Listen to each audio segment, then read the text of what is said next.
and negative 4 gives us 1, negative 2, 4, negative 8, 2, negative 2, 4, and 0.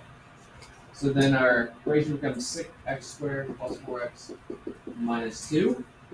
And then we would also have x plus 2. So this one is not factorable, which means we need the quadratic formula.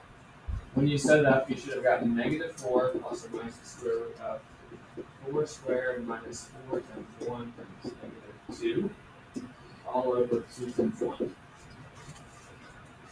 1. Go through and simplify this. This becomes 16 plus 8. So negative 2 plus the square root of 24 over 2. If you got that as your final answer, that's okay.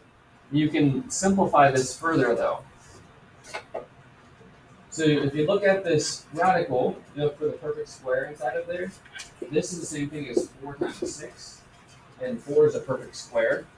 So the way we write 24 is actually negative 4 plus or minus 2 radical 6 over 2.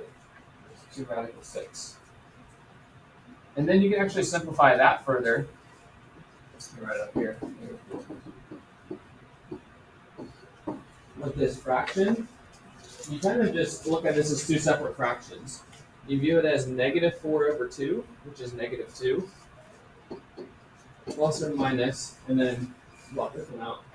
2 radical 6 over 2, the 2's cancel, so it's negative 2 plus or minus radical 6 would be our other 2 solutions. And then negative 2 is a solution as well.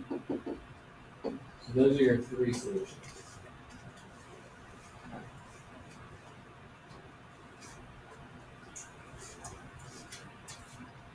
The next one was number 77. Quick. All right, and then the one that worked for this one was 2/3. John, did you get that to work? Try it again. Okay. We'll do it here real quick to show you. You do have to kind of work through the list a little while until you get 2/3 being the one that works. And then you bring down your 3. 2/3 times 3 is 2. Add and you get 6. 2/3 times 6 is actually 4, which is 12 over 3. Add these, you get negative 3. 2/3 times negative 3 is negative 2. And then you get 0. So 2/3. That one was kind of hard to get it, but 2/3 is what we're from. Then our equation is x minus 2/3 and 3x squared plus 6x minus 3. So this is what we use for our quadratic formula. X equals negative 6 plus or minus the square root of 6 squared minus 4 times 3 times negative 3, all over 2 times 3. Simplifying the inside there, it becomes 36 plus 36, which is 72. So negative 6 plus or minus the square root of 72 over 6. We then want to simplify the square root of 72. How does that simplify? Think of the biggest perfect square that goes into 72. So numbers like 9, 16, 25, 36, 49, 64, 81. What's the biggest perfect square that goes into there? Yeah? 36. Yeah, 36. So we view this as like 36 times 2. And then the square root of 36. That becomes 6 radical 2. So this is negative 6 plus or minus 6 radical 2 over 6. And then when we simplify this, the 6 is canceled there. So we get negative 1, and then the 6 is canceled there, plus or minus radical 2. Negative 1 plus or minus radical 2.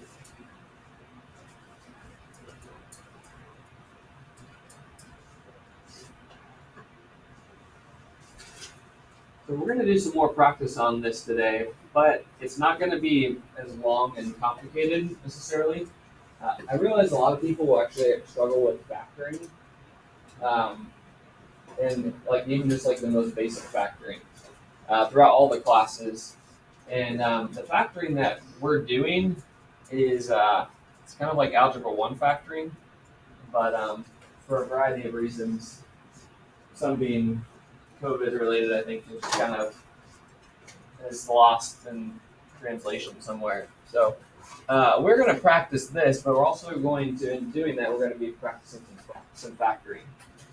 So you'll have plenty of time to work on this, so just watch for a few minutes here. We're going to be doing a delta math, and there's two sections to it.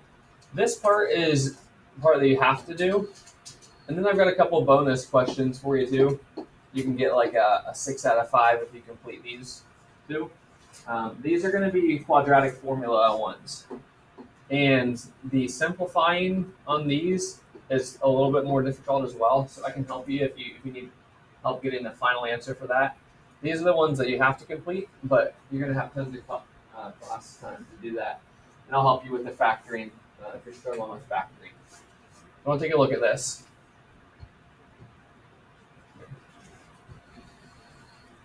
So in these problems, basically what they've done is they tell you the number that works for synthetic division. Okay? So rather than like listing all the possibilities, how many zeros, these give you the number that works, and then you have to finish it from there.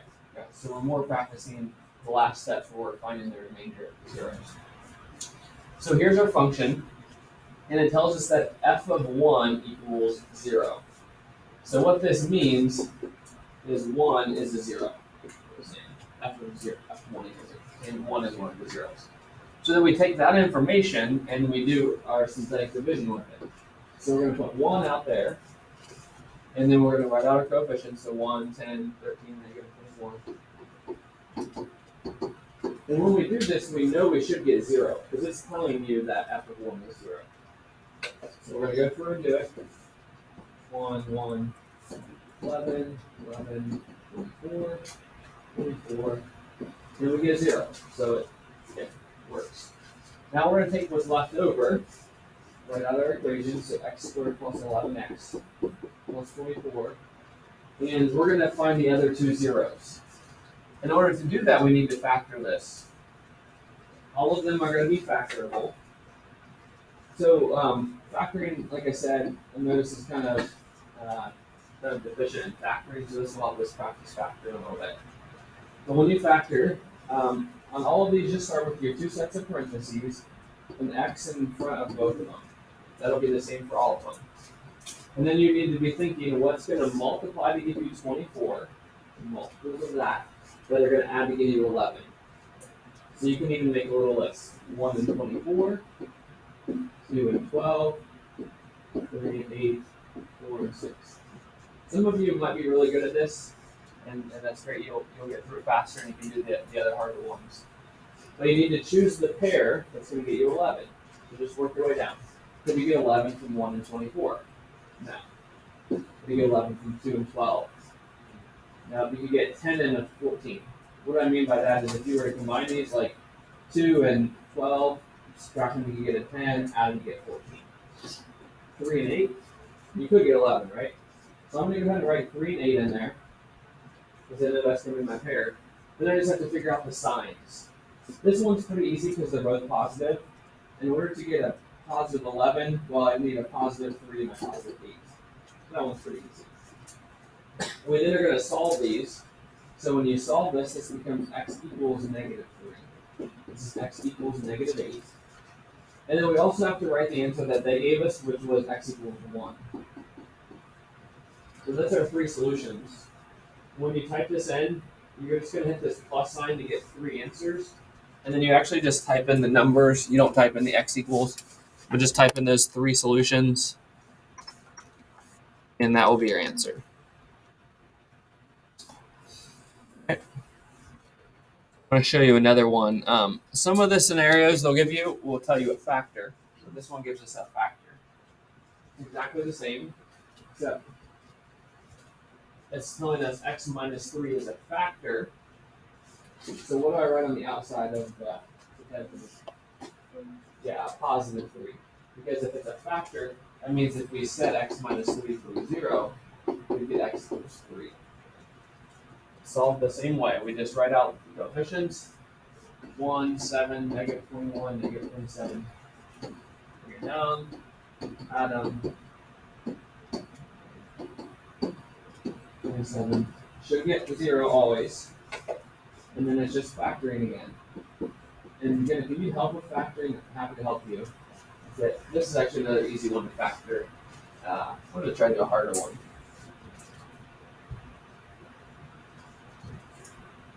Let's try this one quick. Just to give you another example. For this one, you're going to use just 7 because it tells you f of 7 is 0. So 7 goes up here. 1. Alright, so we get 1, 7, 3, 1. Alright, this one is x squared plus 3x minus 4.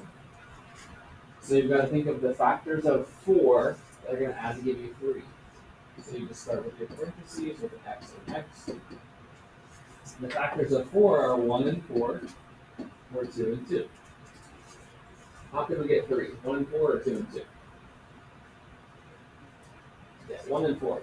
2 and 2 you can either get 0 or you can get 4. This could give you 3 or 5. Right. So we put those in, and then we just got to figure out the signs. Now, if this is a negative, that tells you it has to be different signs.